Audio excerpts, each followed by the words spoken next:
It is great to be here with you all. If you're watching online or sitting in services, we love you and love that you are a part of our ministry. Here's the big idea for today. So in this series, Unstoppable Expansion, we're going to be talking a little bit about this primary job and how fitting for Father's Day, but the primary job of even us as parents.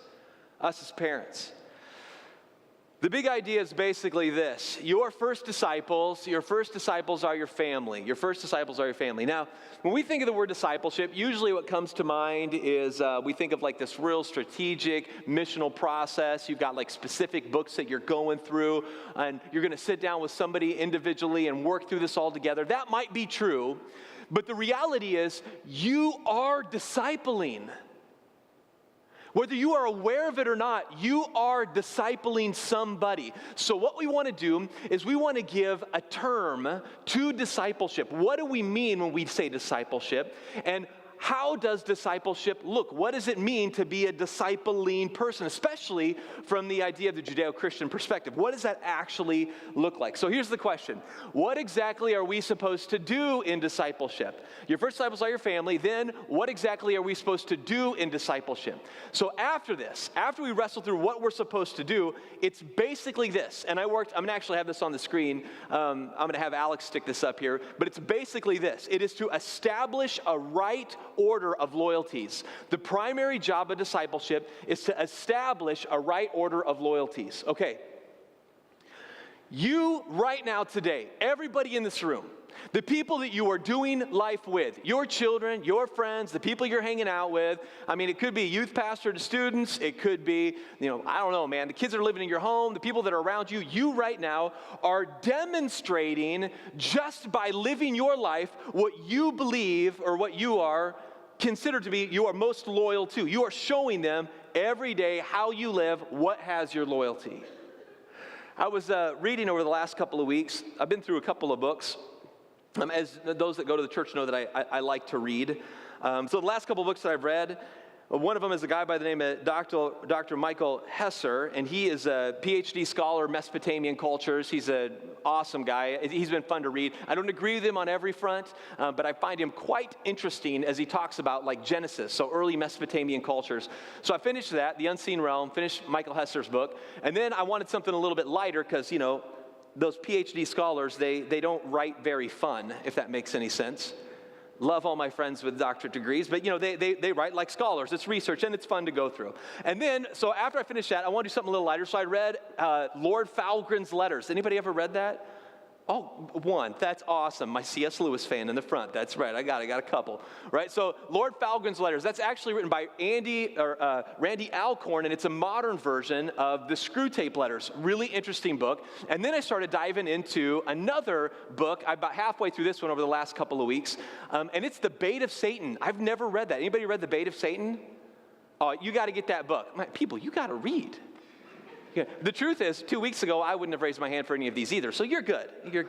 But The Bait of Satan. And after going through these books, I've been finding this really interesting kind of wave of ideas. So there are like these meta themes that you find when you're reading through literature, like big ideas. And one of the primary ideas that Hesser really hammers down hard on is this. The primary war, so the primary war over humanity throughout all of history, Old Testament, New Testament, all those stories that you read all the way down to Christ with his disciples. And then you see the disciples establishing the church, the epicenter, the launch of it in Acts, literally the Acts of the Apostles. And then you see all of these little towns that they walk through and the letters written to them by Paul, all the Pauline letters. As you read through the whole Bible, there's one primary war that's taking place over humanity. One. And it's this. Your loyalty. Your loyalty. That is the war over the human heart, is over what has your loyalty. That is the war. From the beginning all the way through, all the way to the very end, the primary war is over what has your loyalty.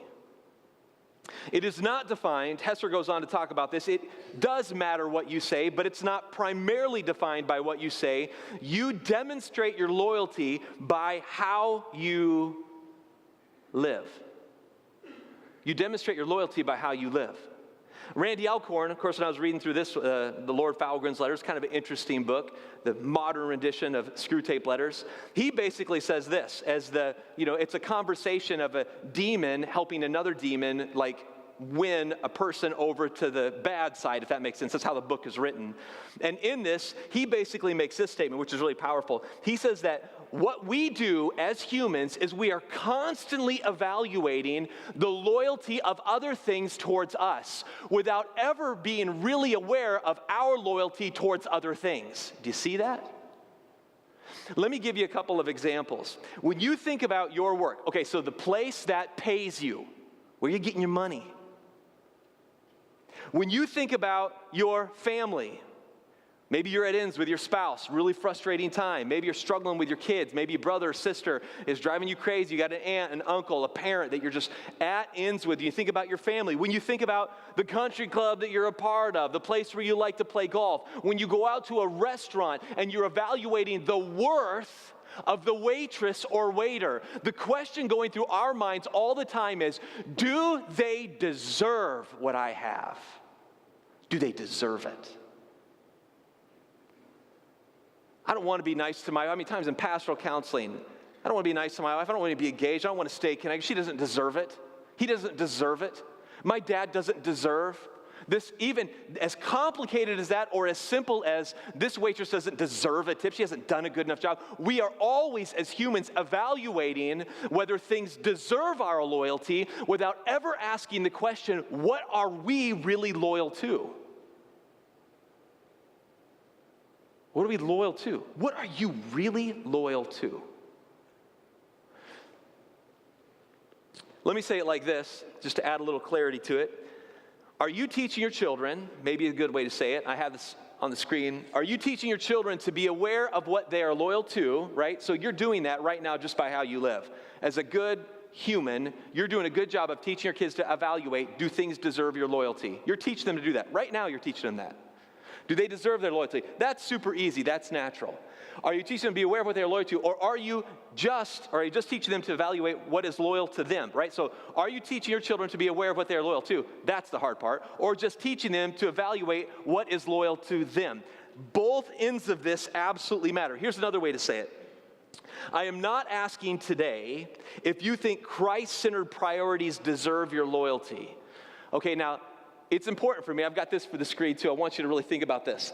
I'm not asking today if you think Christ-centered priorities deserve your loyalty.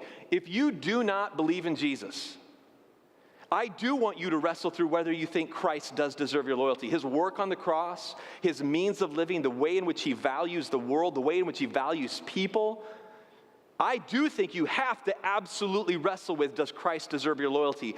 But it's probably true that 90% of the people in this room, at least in this service, have already made some level of a commitment to say, I'm loyal to Christ. If I was to bump into you, or Barna, or some research group was to run into you in public, most people in this room, and ask you, are you a Christian? Almost everybody here would say, yeah, I'm a Christian.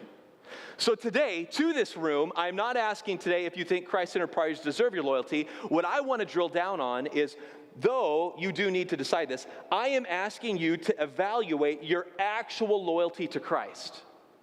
To really think about, does Christ have my loyalty? If Hesser and Alcorn and even Paul in the New Testament and even the Old Testament, all the way through, if it really is true that this primary war is over what has your loyalty, we need to stop and think about what actually does have it.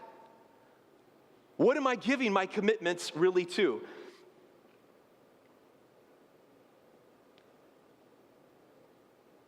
You know, as I was thinking this through, how do you evaluate this?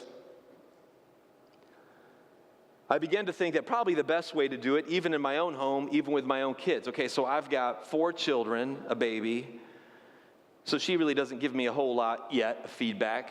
Well, I mean, she gives me plenty of feedback, but hungry, tired, bathroom, simple stuff, right? But then I've got 3 older kids. And I can sit down with my older kids and I can ask them this question. Noah, Nathan, Emma, baby Kara's too little, Noah, Nathan, Emma, and even my wife. When you look at how Daddy lives his life, what he talks about the most, what he gets excited about, when you evaluate Daddy's life, what he makes time for, what do you think Daddy is most loyal to? That's a dangerous question to ask. Because you are discipling your children into loyalty to something.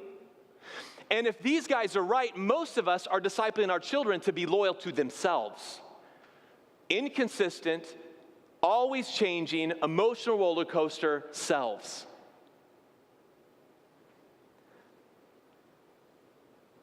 So let me ask a few questions that I'm now having with my own family. Noah is in jazz band. He's in, advanced classes. He's good. He's a good kid. He's got a great heart. He's involved in all these extra activities. Nate, he's playing football. He loves sports. He's a big sports guy. Emma, big sports girl. She does soccer. She's heavily involved in sports. And as the kids get older, the sports become more and more involved, right? That's true in our home. So if you've got a really busy home with sports, welcome to the club. We're there too. Sports doesn't care about Jesus. I know that for sure. Like, we're always trying to fit everything together, and it's really difficult. So I asked my kids, sit down with my kids, do you think that we as a Koloff family are more committed to soccer or to Jesus?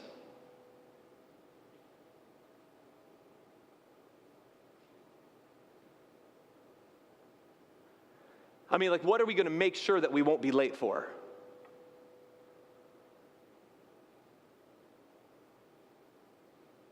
What are we going to make sure we are going to give our A effort to?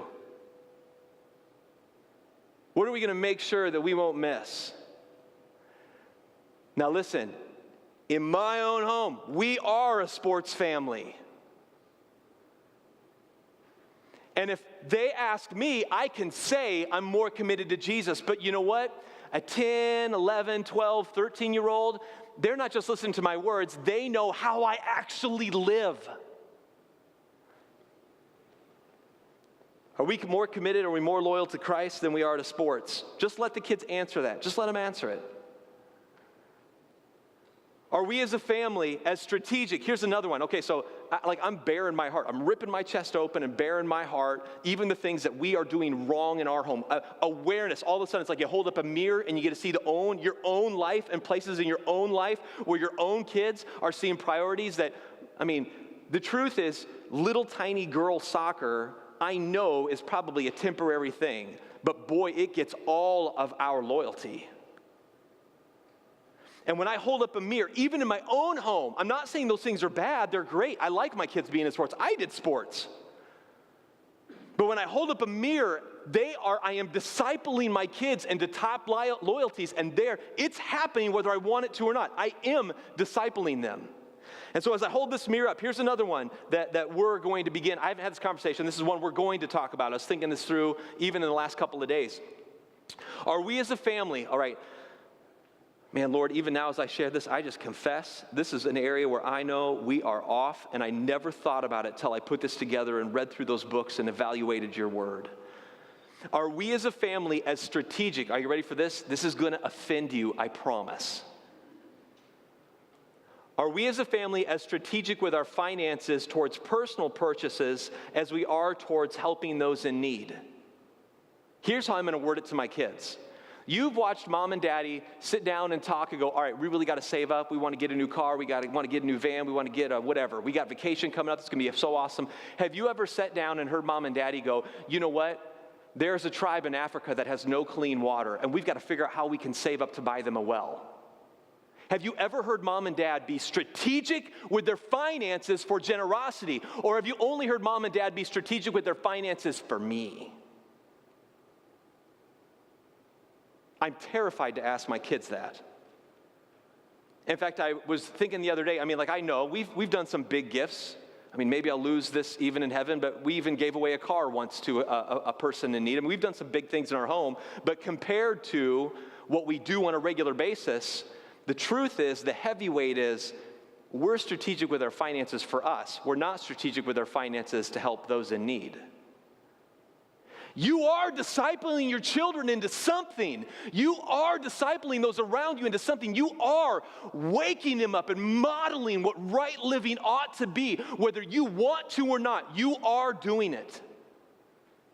You are teaching what loyalty should be to your children just by what you make top priority.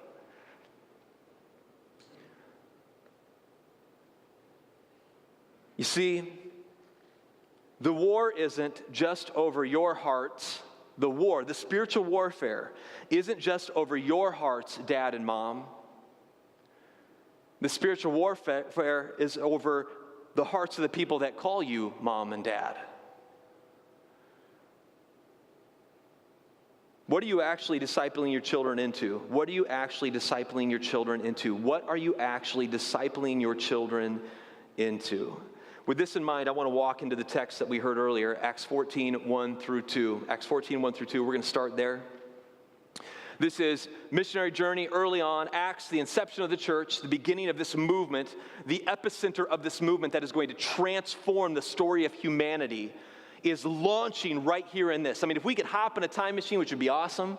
My kids are really into this show. They have the Wayback Machine. You jump in it, and then it takes them back to these places in history. That'd be awesome. I'd love to hop in a time machine, go back. This is it. This is the beginning. This is the time, the season in history where the church age was starting. This new modern covenant was being put into place in a broad way. The expansion of the gospel is significant. The whole story of humanity is being shifted right here in these pages. Acts 14, 1 through 2. Now, in Iconium, they entered together into a Jewish synagogue. Okay, so this makes sense. Paul feels comfortable. Listen, if you're a police officer, you know how to speak the police officer language. If you're a lawyer, you kind of get how lawyers work. If you're a firefighter, you kind of get the firefighter world. If you're a college professor, you kind of get how college professors work. If you're a business, whatever, you kind of get your world. Well, Paul goes straight to the place that he kind of gets. So he goes to the Jewish synagogue. This guy was a scholar. That's where he came from. That's his roots. He goes right into the community, right to the place where he knows their lingo, he knows their language, he knows how to speak their words, he knows what they prioritize, he knows their struggles. He gets these people. He marches right into the place where he's comfortable, a place that he already has some level of influence. Now in Iconium, they entered together into a Jewish synagogue and spoke in such a way that a great number of both Jews and Greeks believed. So what happens? They begin to believe this message of Jesus. But the unbelieving Jews stirred up Gentiles and poisoned their minds against the brothers. All right, now I need to pause for a moment and I need to think about this. We need to think about this. Many began to believe.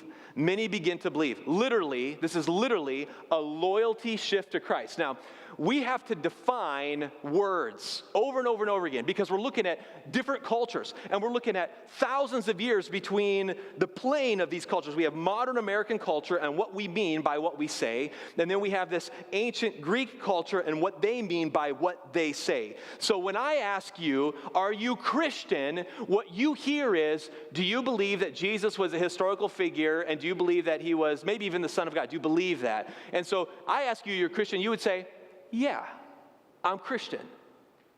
But when they use the term Christian in this early text, it literally means little Christ, like I'm learning to be like Christ. So think of my little baby girl, baby Kara. She's so sweet. She's just learning to walk, right? So I get those little hands. She reaches up and grabs her daddy's fingers. And we were just doing this yesterday when I was with her, and I'm like, come on, baby, come on, walk. And you're kind of doing this as a dad, and she's just hanging on, and she's stumbling, doing the baby walk thing. It's pretty cute, and then you can even let go, and she can even stand and do this kind of a thing, and just kind of do the teeter-totter. And then because we get really excited when she does, we're like, yay! And so then she's looking for the affirmation, so she's looking at it, yay, right? She's learning to walk.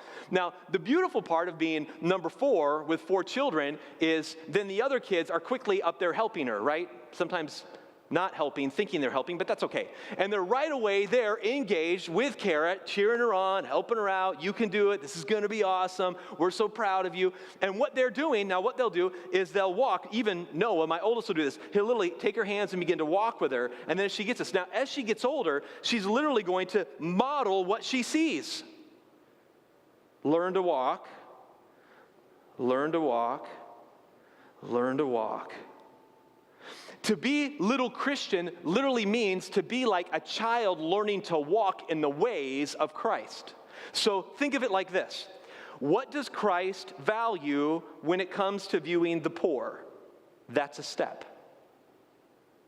What does Christ value when it comes to personal resources? That's a step. What does Christ value when it comes to what he does with his time? That's a step. What does Christ value when it comes to how he talks? That's a step. It literally is this teaching. It's teaching humanity how to walk in the ways of Christ. That's what Christian means. So when they walk into this culture, I mean, imagine going into any really public place in our world. Everybody's doing their life, running their own direction, the things that they value, buying certain things, purchasing certain things, going to certain vacations that they like to do. When Christ enters the scene, he brings this collective, unified direction to them, saying, okay, I know that you've been spending how you want to spend, doing what you want to do, going where you want to go. But if you really go the ways of Jesus, you're going to begin to walk a new way, actually doing life different. Doing life different. That's why churches today are full of people that call themselves Christian, but really they are not Christian. They acknowledge Jesus, but they are not followers of Jesus. They acknowledge, I've done the research, I've looked back, I've read Lee Strobel's stuff, The Case for Christ, I've been through that, I'm down with. He was an actual historical figure, and I kind of believe in it, and I think his work. Listen, the Bible has these two they seem mutually exclusive, but they're juxtaposed ideas, which is faith is not based on works, your actions don't save you, but faith without any works is dead. And these ideas are juxtaposed in the text. You must walk like Christ.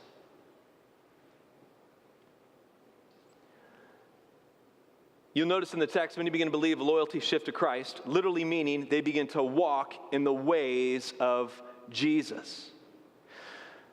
When I was at the reunion yesterday, so my family's at the reunion, and I'm here alone on Father's Day. I'm not alone, I'm with you all. We are with a family, right? I get to be with tons of people, all the services.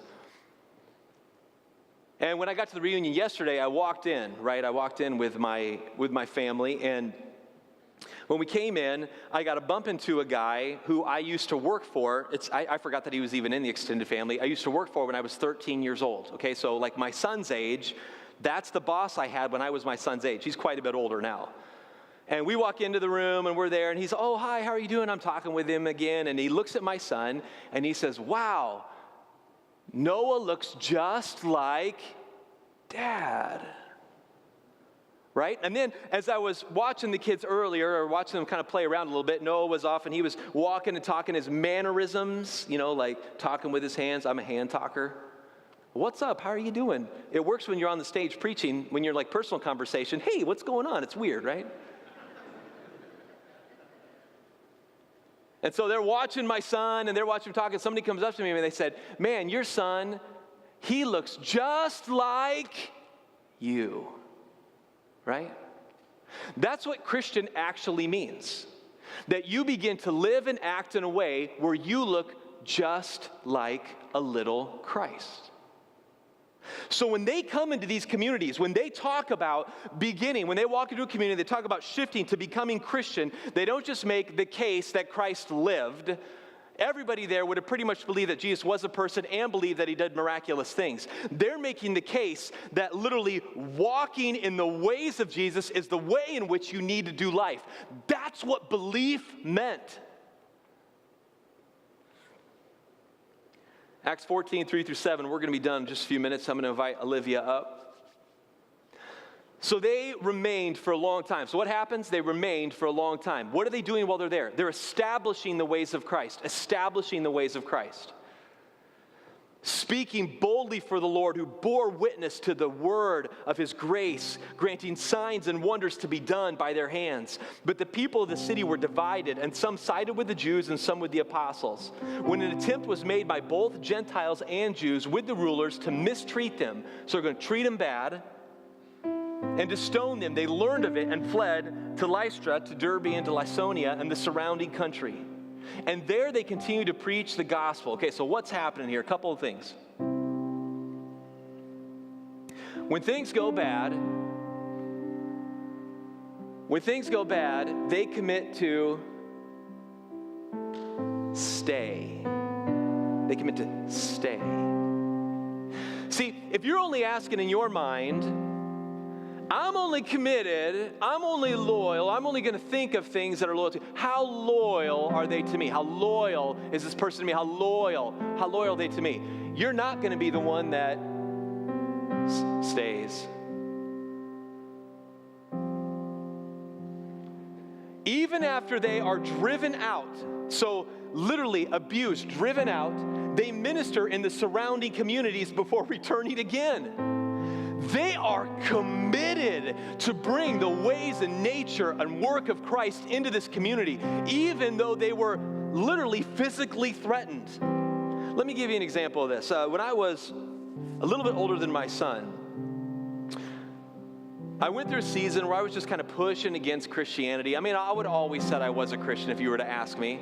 I mean, I know what you mean by are you a Christian? Do I believe that Jesus walked on the planet? Yeah. Do I believe that he has good things? Yeah, I would have always probably said that.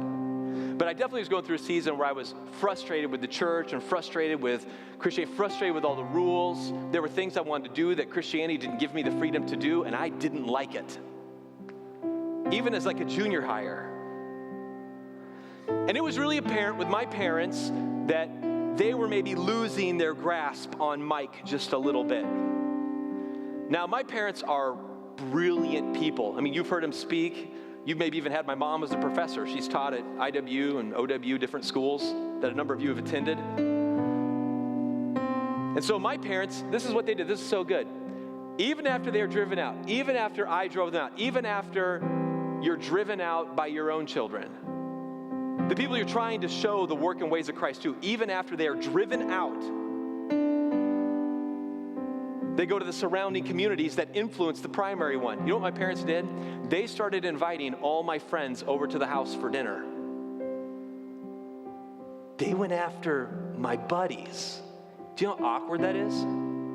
So like I'm coming home for dinner and it's like James, and my friends at that time aren't even really Christian. Right, so I got like my buddies that are there, and so I come over and like James over for dinner one night, or I come over and like Dave is there for dinner one night, and I'm like, "What's up, Dave?" You know, he's like, "Hey, parents invited me to come over and hang out." So we're talking, hanging out. My parents, I really can't take the credit, even though I was there when they prayed to accept Christ. My parents basically led my non-Christian friends to the Lord.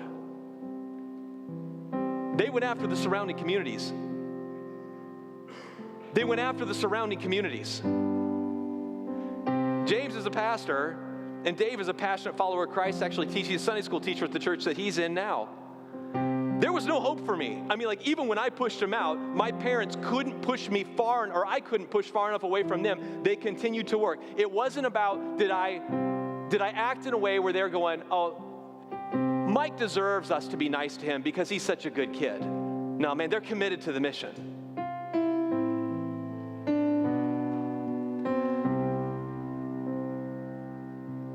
If you live, and I want you to really look at this and see it, if you live evaluating, in fact, I'm going to have Alex even put this up here. If you live evaluating,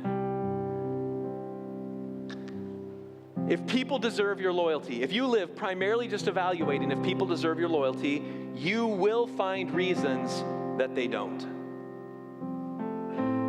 If that's your perspective, you're going to live evaluating whether people deserve your loyalty. I promise you will eventually quit your job.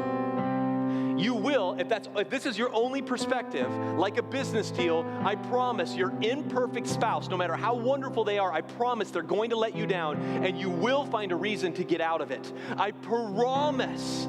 If you go to a church, every church, no church is perfect. No church is perfect. And I'm going to be honest too, pastors, I mean, like, I get that I'm the senior pastor of this church. We have multiple campuses. We have lots of services. We have all this great stuff going on. I'm going to be really clear with you. I'm a flawed human. And I lose my temper, and I'm still growing, and God's still working on me. And even as I wrote this, there are areas that God has to work in my heart. The only perfect man is Christ Jesus.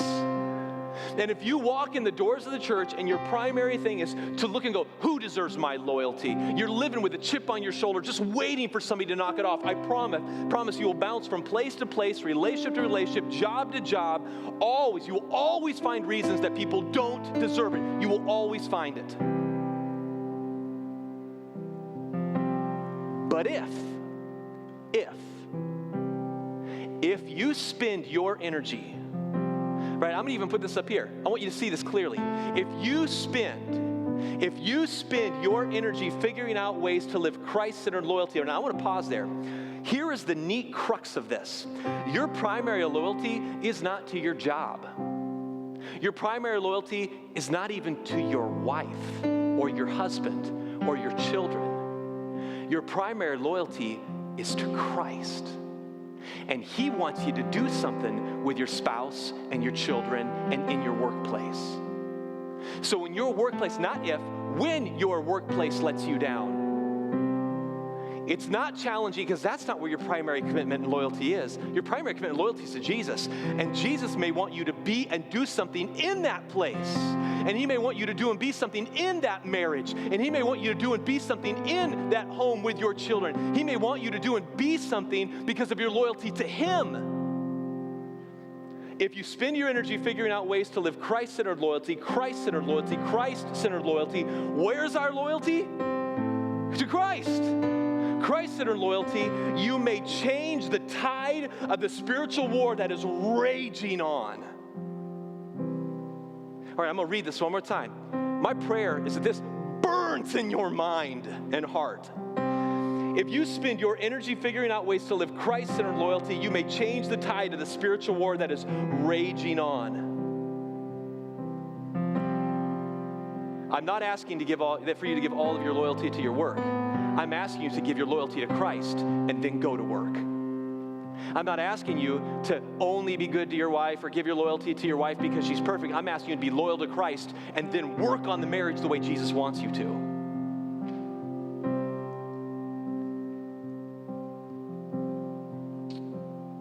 A couple final thoughts and we're going to be done. Are you teaching, back to the primary driver, our children, our family, our first disciples, and you are discipling them by how you live, you are discipling them into something? Are you teaching your children? Are you teaching your children? And I've even got this. I think I got it. Do I have this on? I don't have this one on the slides. Are you teaching your children to be aware of what they are loyal to? All right, listen to me clearly.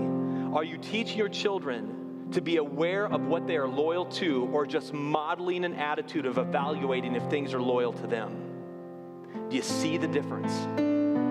That's a really important difference. When is the last time you sat down with your family and gone, you know what, guys?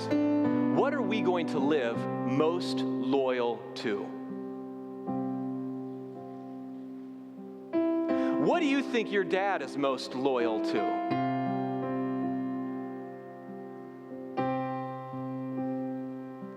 I'm not asking today if you think Christ-centered priorities deserve your loyalty, though you need to wrestle with that, and I think they do. That's for another message. I am asking those that have committed to Christ, if you are committed in a way the people that you love and are around can see it.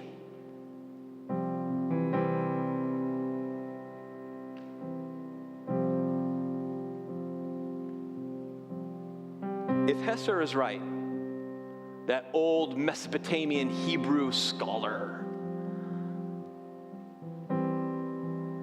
and the whole Bible is about loyalty, are you really loyal to Christ? When you lay out and think about how you do life, are you really loyal to Christ? And does your family see you as loyal to Christ? Because you are discipling them into something. Into something. The Next Steps card, we do this every service. And again, if you are online or these sermons are also on the radio, if you're listening on the radio, you can go to the website, www.encountertrinity.com. And there's a spot on there where you can fill out prayer request cards. We want to connect you. If you want counseling, we want to love to counsel with you. But in this room, right now, in this room, pull out the Next Steps card. The back of the chair in front of you, get it. Get a Next Steps card. I'll wait. I can wait. Get a Next Steps card. They're in the back of the chair in front of you. Get it. Pull it out. And here's what I want you to wrestle through.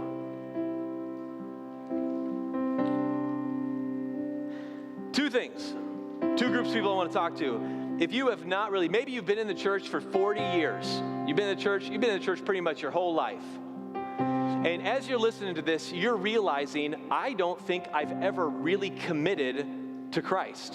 I mean, like, I've acknowledged him, and if I was to be asked by Barna in a research group, are you a Christian? I'd have probably said yes. But as I'm listening to this, I realize I am not committed to Jesus.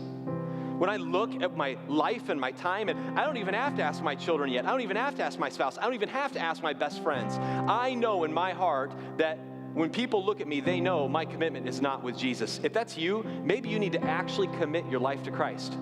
Shift your loyalty to Jesus. That's what that means. And you need to check on that box. I am committing my life to Jesus Christ. You need to do that.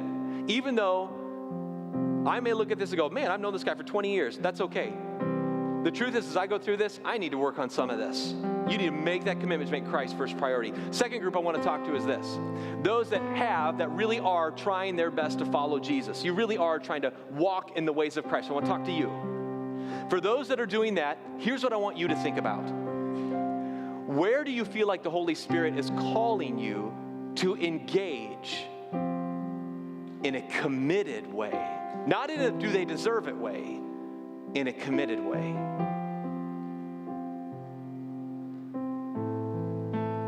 So here's one for me.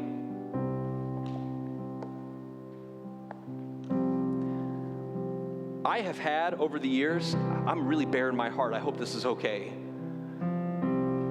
I have had over the years multiple job offers. My education's pretty broad. At one point in ministry, I got a job offer to make double what I'm making in the ministry, 2 times.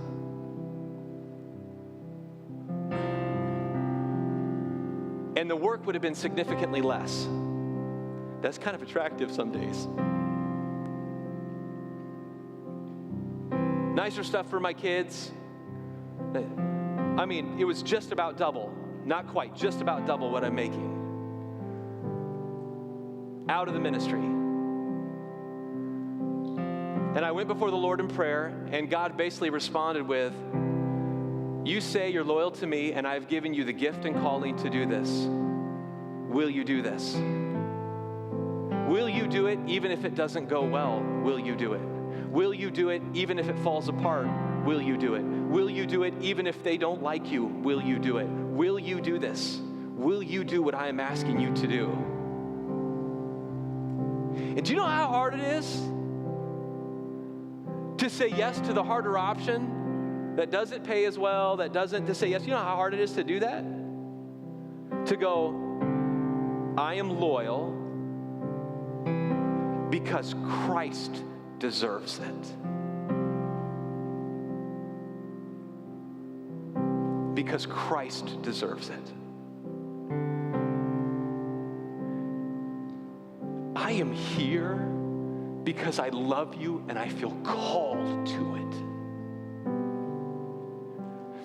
And so bad, I want you to taste and see how good the ways of Jesus are. I want you to feel the beautiful purpose of his mission. I want you to be exposed to his love in a significant way. I want to create cultural change agents that transform this world. And no amount of money is going to ever pull me from this. Because this is my calling, and I am committed to Jesus, and therefore the ministry. My marriage. Here's another one, just to get you thinking. Early on in our marriage, time is going by fast. We were married in 2000. early on in our marriage, we went through some really difficult days. Marriage wasn't exactly what I thought it would be. To all those people that think marriage is going to be the answer to your issues, Sharon Katie's our counselor. She will meet with you.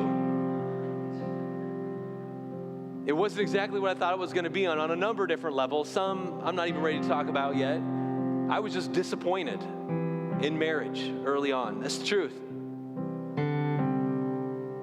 And I went to go talk to my brother and my family. Our family's pretty close. Just going, man, I'm not sure the marriage, like I love Leslie and I'm down and my mom in her wonderful way, she just responds with, I don't care what you want. I care about what you've promised to.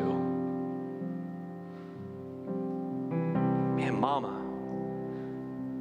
You see, that's not mama hating her baby. That's mama loving her baby. And she began to reestablish in me a commitment, asking, are you loyal to Christ? Are you loyal to the promises you've made before Christ? Are you loyal to them? So today, right now, on your card, on your Next Steps card, is there any area that you feel God is saying, you know what? I need to, because I'm loyal to Christ, I need to do my best to bring his way in, to be committed in this area. It may be recommitting to your marriage. Your spouse may not even know this, but you just need to write on that card, I recommit my loyalty to my wife. I recommit my loyalty to whatever it might be, to my children. I am going to do whatever I can to bring that life and love into it. Independent of them deserving it, I'm going to commit to it because it's right. So before God, take a moment. I'm going to pray for you, and then I just want you to write on that card, reflect. What is the Holy Spirit speaking into your heart? Lord God, I love you, and I've gone a little long. I pray by your grace, Jesus, that you would just speak into the lives of the people that are here and that are present. I pray that you would move in this congregation, in this little room of people, Lord. I pray that you would move people that are listening on the radio. God, I pray that you would move on our other campuses. I pray that you would move in significant ways in the services. I pray, God, that you would speak to us, challenge us. In what areas do we need, because of our loyalty to you, to bring that loyalty into the world? What areas do we need to do that? And God, I felt this heavy in the first hour, and I believe it's for here too, just your spirit speaking to me. I feel, God, by your grace and my spirit, that there is somebody in this room who is just really defensive. I don't know why, but I feel in my heart there's somebody sitting out there that's really, really defensive. And I felt like that in the first hour, and I feel like it now. Just listen to this. There's something inside you. You're just justifying everything, defensive in your heart. And I feel before God, I don't know who you are, and I don't know the specifics of it, but I feel like before God, I am supposed to say in prayer, that is a warfare over your eternity. It's warfare over your eternity. The love of your heart is on the line. And I feel like I'm supposed to say, Jesus wants your love and passion because it will fulfill the most in the end. But you're going to have to choose to trust him. I love you, Lord. These people are yours. I am yours. All of this belongs to you in your glorious name. Amen. Take a moment, write on your cards, what is God doing in your heart? And then in just a few moments, Don is going to invite you in a symbolic way to come up and lay these before the Lord on the altar. Only the pastors see them, and we want to pray over them and pray for you. So take a moment, write on your card, what is God speaking to your heart? Go for it, right?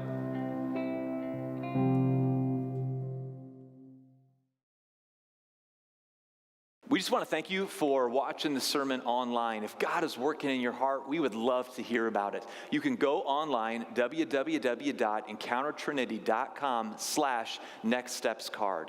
You can fill out information there. Let us know what God is doing in your heart. If you need help with anything, we would love to help. Counseling, we would love to do anything that we can to help you go to that next level spiritually. When you fill this out, it goes to one of our pastors. It is private, and we will take care of that information to the best of our ability. We love you, we care about you, and we want to see God do great things in your life. Have a great day.